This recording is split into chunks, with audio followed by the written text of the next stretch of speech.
Welcome to part 4 of our Linkin Park discography tour. Between the release of Meteora and their third album, Minutes to Midnight, is when things get a little bit crazy for the band.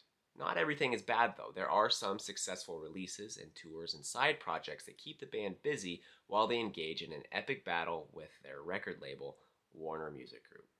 But more on that in a minute.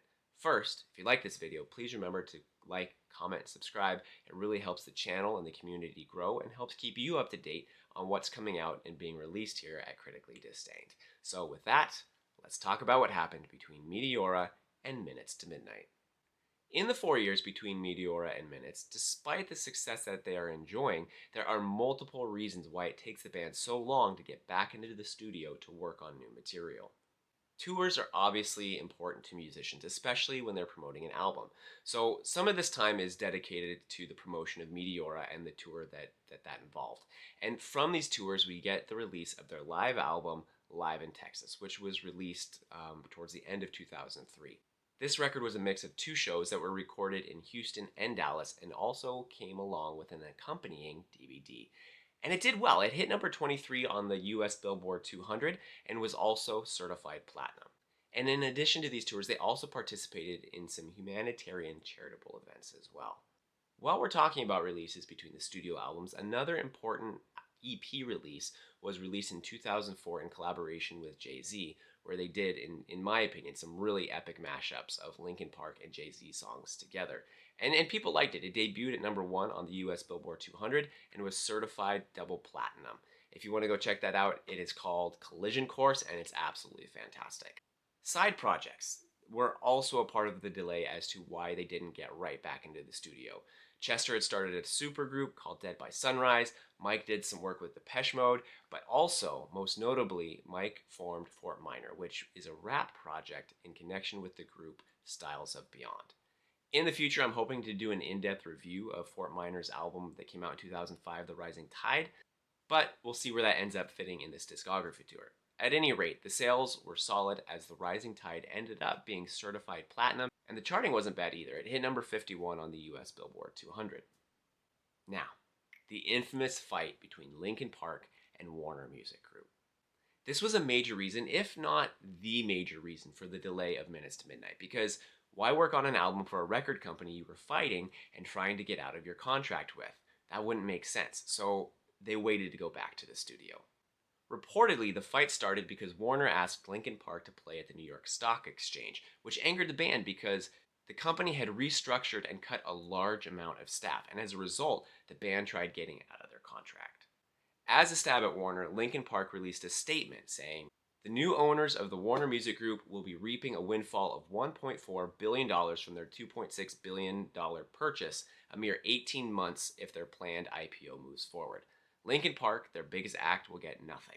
Of the planned $750 million raised by an IPO, only about $7 million will be put toward the company's own operations, with no money going to WMG artists."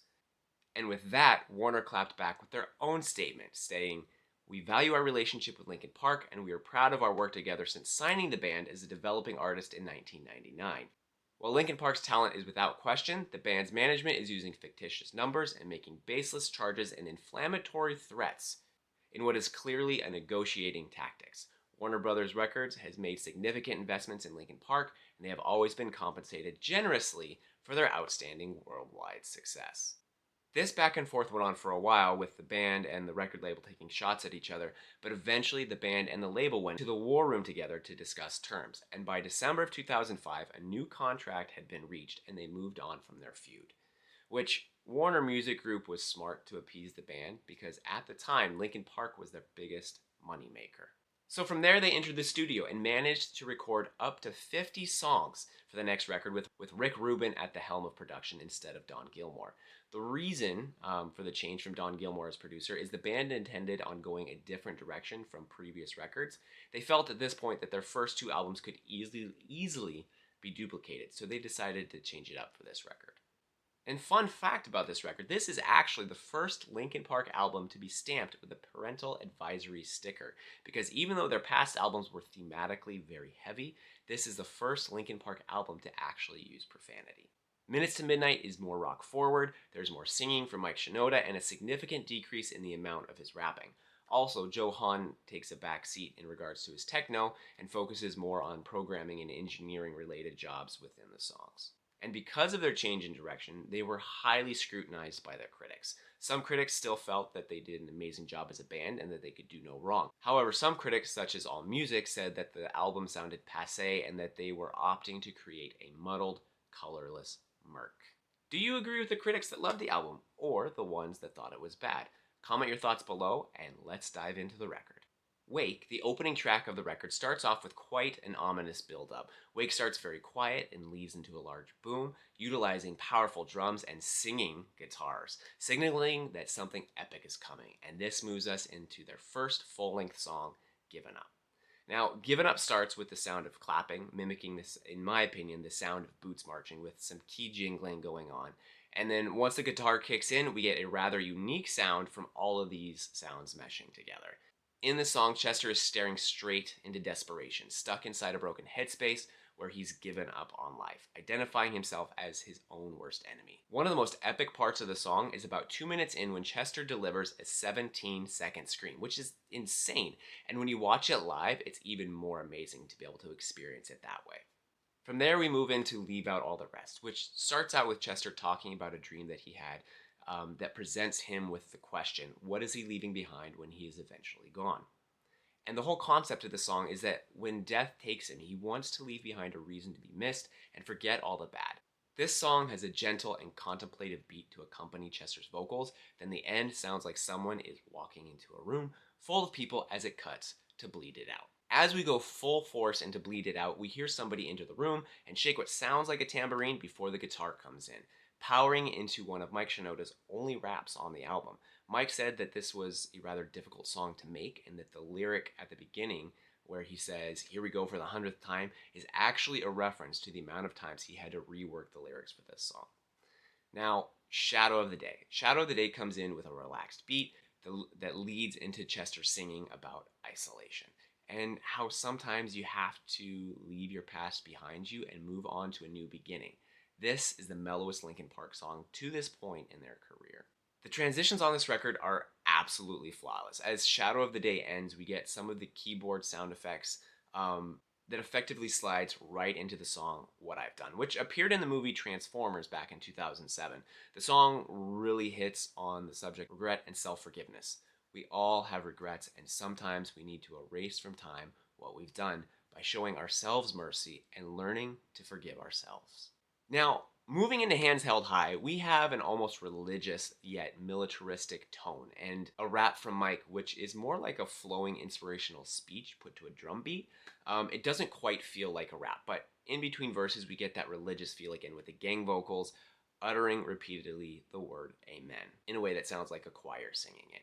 The tone feels like a funeral dirge, if I'm being honest. It is well done, and you can feel the uncomfortableness of the topic being discussed. And it could be summed up in a quote by Jean-Paul Sartre.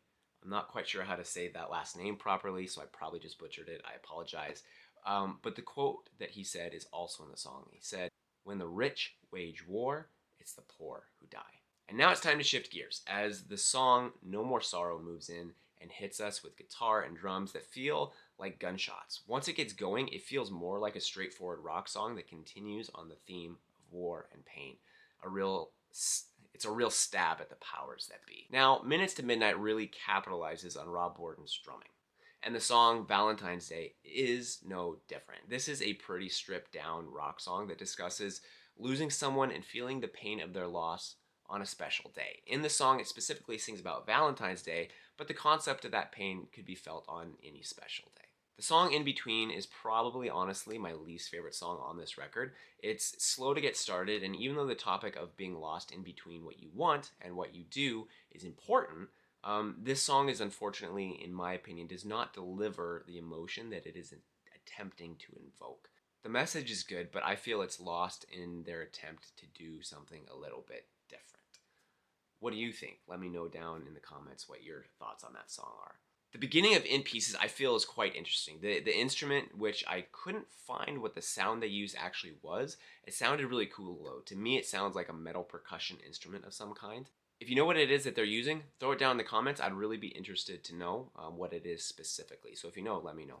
The second half of the song has a more upbeat feel to it that makes me think of the beach, actually. It just has this subtle beat that I feel, if it was sped up, would probably be in a Beach Boys song. Then, in The Little Things Give You Away. At the beginning, there's a sound over the acoustic guitar that reminds me of a sound from old submarine movies when the submarine is submerged, hiding from the enemy, and you hear the sub's instruments making that kind of that beeping noise.